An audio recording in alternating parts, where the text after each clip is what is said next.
बच्चों इनकी क्लास महुआ में बहुत बहुत स्वागत है। आप कैसे हैं? मुझे उम्मीद है कि आप बहुत अच्छे होंगे, मस्त होंगे, मन लगा के पढ़ते होंगे।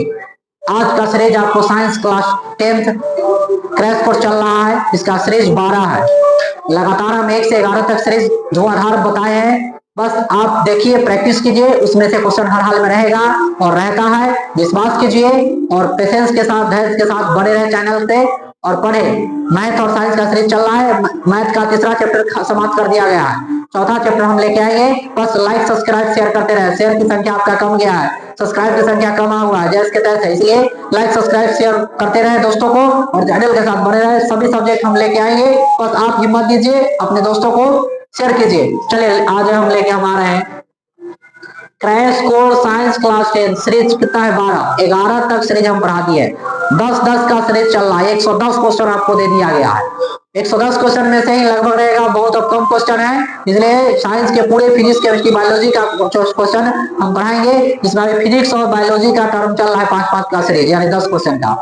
नेक्स्ट हम लेकर सब विषय के आएंगे। बस आप धैर्य के साथ बने रहें और चैनल को सब्सक्राइब करें, लाइक करें, शेयर करें। चलिए देखते हैं ऑब्जेक्टिव क्वेश्चंस। पहला क्वेश्चन क्या है, देखिए हम क्वेश्चन आंसर टर्म दे दिए कि आपको याद करने में थोड़ा सा जल्दी होगा और जब सब कुछ खत्म कर देंगे तो प्रैक्टिस सेट हम चला देंगे, उसमें आपको प्रैक्टिस हो जाएगा। पहला क्वेश्चन क्या, देखो सौर सेल बनाने के लिए उपयोग होने वाला अर्धचालक है।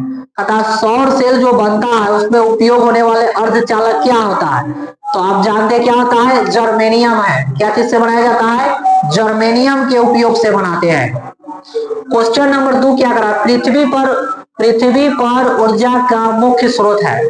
पृथ्वी पर जो होता है ऊर्जा का मुख्य स्रोत क्या है, यानी पृथ्वी पर सबसे अधिक ऊर्जा क्या चीज से मिलता है? तो आप जानते हैं कि पृथ्वी पर मुख्य ऊर्जा क्या सूर्य से मिलता है। किससे मिलता है? सूर्य से मिलता है। अब आगे क्वेश्चन देखिए, क्वेश्चन नंबर 3 क्या कह रहा है, गोलीय दर्पण के लिए दर्पण सूत्र लिखे। आप जानते हैं दर्पण सूत्र क्या होता है, 1/v + 1/u बराबर 1/a। तो वही क्वेश्चन कह रहा है कि गोलीय दर्पण के लिए दर्पण सूत्र, यानी गोलीय दर्पण में दर्पण सूत्र का सूत्र क्या होता है? तो देखिए 1/v + 1/u बराबर 1/a। मुझे उम्मीद है कि आपको सेशन धुआंधार सेशन है, अच्छा लगता होगा। क्वेश्चन एकदम फैक्चुअल क्वेश्चन लाए हैं जो एग्जाम में 100% आएगा, इसलिए क्लास से बने रहे, चैनल के साथ जुड़े रहे और लाइक सब्सक्राइब शेयर करते रहे। चौथा नंबर क्वेश्चन क्या करा, देखिए किसी दर्पण में फोकस दूरी तथा वक्रता त्रिज्या के बीच क्या संबंध है? यानी फोकस दूरी f कह रहा है, वक्रता त्रिज्या यानी r, इन दोनों में क्या संबंध है उसके बारे में बता रहे। हम जानते हैं कि संबंध के f बराबर r/2 फॉर्मूला होता है। कहने का मतलब किसी दर्पण में फोकस दूरी तथा वक्रता त्रिज्या के बीच क्या संबंध है? तो f बराबर r/2 के संबंध है, यानी f बराबर r/2 सूत्र जो होता है फोकस बराबर वक्रता त्रिज्या बटा 2, यही आपका आंसर हो जाएगा, f बराबर r/2 हो जाएगा। क्वेश्चन नंबर 5 देखिए, स्नेल का नियम है। आप जानते हैं कि स्नेल का नियम क्या होता है? तो sin i बटा sin r को स्नेल का नियम का एकदम इंपॉर्टेंट VVI क्वेश्चन हम दे रहे हैं। क्वेश्चन शानदार सीरीज चल रहा है, बस आप बने रहे चैनल के साथ, याद करें, पढ़े, प्रैक्टिस करें। स्नेल का नियम है sin i बटा sin r को कहा जाता है स्नेल का नियम। समझ में आ गया होगा। मुझे उम्मीद है कि आपको यह सेशन बहुत ही शानदार जानदार लगा होगा। नेक्स्ट क्वेश्चन देखिए 6 नंबर क्वेश्चन क्या कह रहा है, मानव शुक्राणु में गुणसूत्र की संख्या कितनी है? देखिए क्वेश्चन पढ़ देगा, मानव कह रहा है, तो मानव का मतलब है पुरुष स्त्री दोनों मानव में आ जाता है। सोचे कहता पुरुष में गुणसूत्र की संख्या कितना होता है? तो 23, या मानव में कितना होता है शुक्राणु में गुणसूत्र की संख्या? तो 23।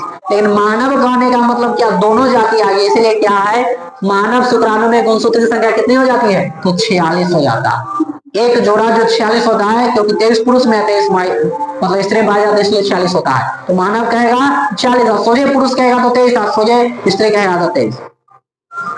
अब कहता है एड्स रोग का प्रमुख कारण क्या है? एड्स रोग जो होता है किसके कारण फैलता है, किसके कारण आपको होता है? असुरक्षित एवं संबंध के कारण क्या होता है? एड्स नामक बीमारी होता है। अब इसमें देखिए क्वेश्चन नंबर 8 क्या कह रहा है, मानव मादा के जनन तंत्र का भाग नहीं है। मतलब मानव मादा जनन तंत्र का भाग कौन नहीं है, यानी मानव मादा जनन तंत्र कौन है उसको छोड़ के नहीं है। देखिए अंडाशय तो होता है, गर्भाशय तो होता है, डिम्ब वाहिनी तो होता है, शुक्रवाहिका नहीं, क्योंकि वो पुरुष होता है, पुरुष जननांग है, शुक्रवाहिका नहीं होता, यानी आपको answer C for Chennai is the right answer हो गया। क्वेश्चन नंबर 9 क्या कह रहा है, स्त्रियों में अंडाशय की संख्या कितनी है? स्त्री में जो अंडाशय की संख्या कितना होता है, तो हम जानते क्या होता है, 2 होता है। कितना होता है? 2 होता है। देखिए क्वेश्चन का सीरीज बहुत भी बेहतरीन है। 10 नंबर क्वेश्चन लास्ट देखिए, स्त्रियों में लैंगिक चक्र कितने दिनों के अंतराल पर होता है? यानी एक स्त्री जो है, महिला जो है, लैंगिक चक्र लगातार कितने दिनों बाद दोहराता है महीना? तो जानते हैं 28 दिन पर जो है लगातार महीना को दोहराया जाता है। हमें उम्मीद है कि यह जो है सीरीज आपको बेहतरीन लगा होगा। बस इस चैनल के साथ बने रहे, लाइक सब्सक्राइब शेयर करते रहे, आपको सभी सब्जेक्ट को धीरे धीरे लाया जाएगा। बस आपका ग्रोथ कीजिए, आपका सब्सक्राइब कम हो रहा है, शेयर कम हो रहा है, इसलिए शेयर कीजिए। बहुत बहुत धन्यवाद।